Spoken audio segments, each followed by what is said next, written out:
Yeah, my hair looks a little different because these videos were shot out of order, and that is for a really good reason. Kim here, bringing you the Hurricane Maria tag. This tag was created by JD Estrada, one of my dearest booktube friends. JD is Puerto Rican, and his entire family is in Puerto Rico. Because there's been appallingly low media coverage of this hurricane and its devastation, JD is trying to do as much as he can to get people talking about it, to get some relief for Puerto Rico, because people are literally dying. So he created this tag in order for us to share it, in order for us to be talking about it, in order for us to shine a light on just the terrible things that are happening, and to hopefully get some help to those wonderful, wonderful people. And hopefully it can get more help to them because they really desperately need it. I'm gonna put a link to JD's channel in the description below. Please check out his channel and learn about what is happening, because it's important. So here I am with the Hurricane Maria tag. Question 1 is devastation. What setting has been the most disturbing in a book or movie in terms of desolation? The very first thing I thought about when I read this question was that scene in Disney's Mulan. When the tiny little branch of the army that Mulan is in is going to the mountain village, when they get there, they find it's been totally destroyed, and you get this wide span of just like sad. So many people died, and it was total destruction, and it was so heartbreaking and sobering to see that, because they're singing this happy-go-lucky Disney song and they look up and it is just total devastation. It was the first thing I thought about with this question, just because it was so shocking and jarring to see and heartbreaking to think about. Oh, my poor heart. Number 2, home is gone. What ruins in a movie or book have torn you? For this one, I chose The Hitchhiker's Guide to the Galaxy because, hi, Earth is blown up, blasted to smithereens. And that is literally my home. It's all our home, and it's a little sad to think about. Thankfully, Douglas Adams has a brilliant way of bringing humor into everything and making the entire destruction of the Earth kind of funny. So yay?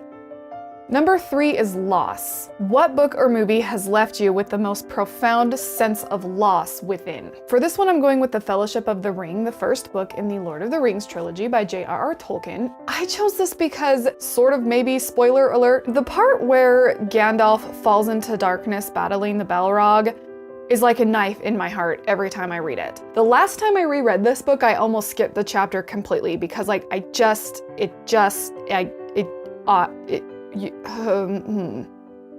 think it impacts me so much because I know how much the Fellowship depended on Gandalf. He was their guide, he was sort of an unofficial leader, and he was the guy with all the answers, and it's really hard when you lose the person that has the answers. Gandalf was the kind of go-to guy with your questions and your concerns and your fears, because Gandalf was very wise, and Gandalf was willing to help, and now he's very suddenly gone, and what do you do? How do you save the world now when the guy that knows how to save the world is gone? Every time I read it, Number 4 is indifference. What people have seemed the most cruelly indifferent in terms of the suffering of people? For this one, I'm going with The Hunger Games by Suzanne Collins. Specifically the Capitol and the way it views the Hunger Games. There's such a disconnect between the Capitol and the rest of the world in this book series, and it's so fascinating but also heartbreaking to see how they make such a spectacle, and it's so entertaining and so much fun for them to literally pit children against each other to the death. Also, the indifference that the Capitol has to the rest of the districts in this book series is just so sad. They have no idea, and what they do know, they don't care about. They just go about their lives, and it's not a big deal. And these kids that come from these terrible circumstances and have to work so hard all their lives are yanked out of their homes and thrown into an arena where they have to fight to the death. There's some serious ignorance and indifference going on in this book series, and I think that's one of the reasons I liked it so much, was because it really examined that and shined a light on this like society problem of just ignoring what doesn't really affect you.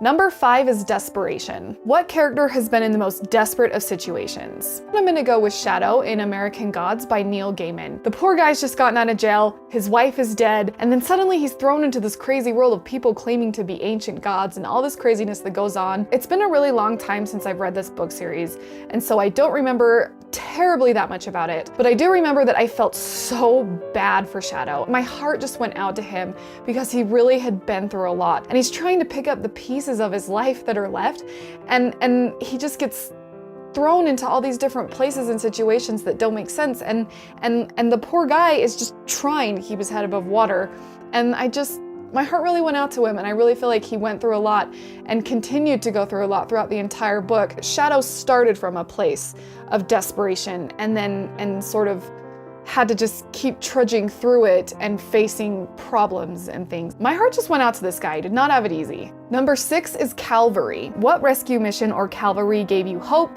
that victory would be there? I'm going for Lord of the Rings again, but this time the Two Towers, where the Ents decide to take part, where they decide that yes, this affects us, this is important, we're gonna try. That was such a really cool moment for me because it was like, whoa, these giant, ancient, very wise, amazing talking tree giants are going to come in and help you.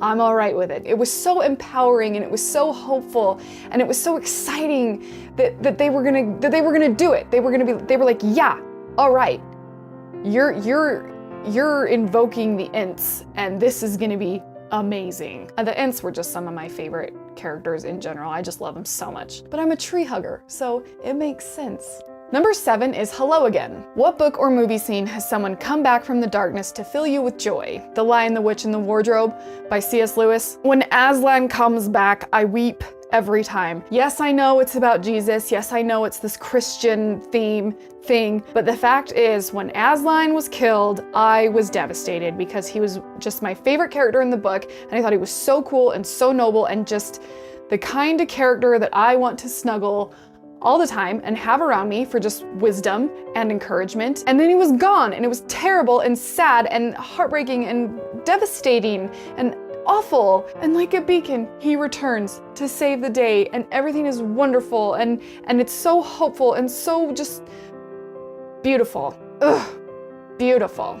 Number 8 is Reunion. What family reunion has made you cry the most in a book or movie? I picked The Book Thief by Marcus Zuzak. The part I'm referring to happens at the very, very end, and so I don't want to say too much because it would be a major spoiler. Liesl comes upon someone towards the end here in this sort of epilogue that just made me openly ugly cry for a solid hour. It was such a relief and such a hopeful, beautiful reunion of two people that went through something so horrible and tragic, and it was so just to have that happen that I really did just like weep loudly.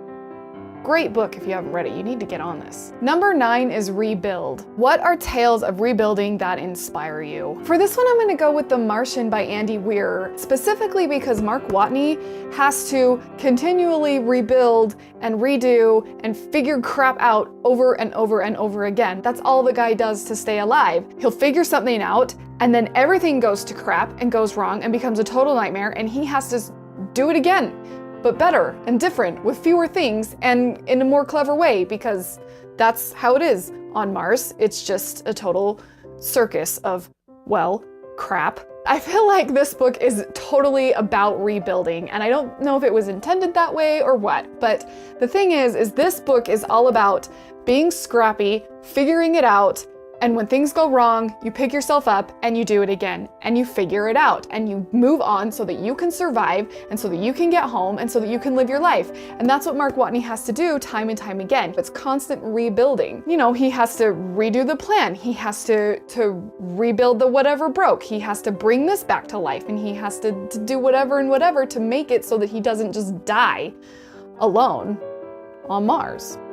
Number 10 is to tag people. I am not going to tag anybody specifically because it literally would be me listing every single person I subscribe to on YouTube and linking them in the description, and I think I would run out of characters because you're only allowed so many in a YouTube description. I am literally tagging every single person, booktube or not booktube, to do this tag. If you're not into reading, do movies and TV shows, whatever. Just keep Puerto Rico in your mind. They need your thoughts and prayers, but they also need your actual help. And a really big part of that is getting the word out there. Media outlets are just not talking about it enough, and it's so sad and so devastating. So please, please, please share this video, share JD's video, do your own version, tag everyone you can, and get people talking about this. Thank you so much for watching and for all of your help and support in this.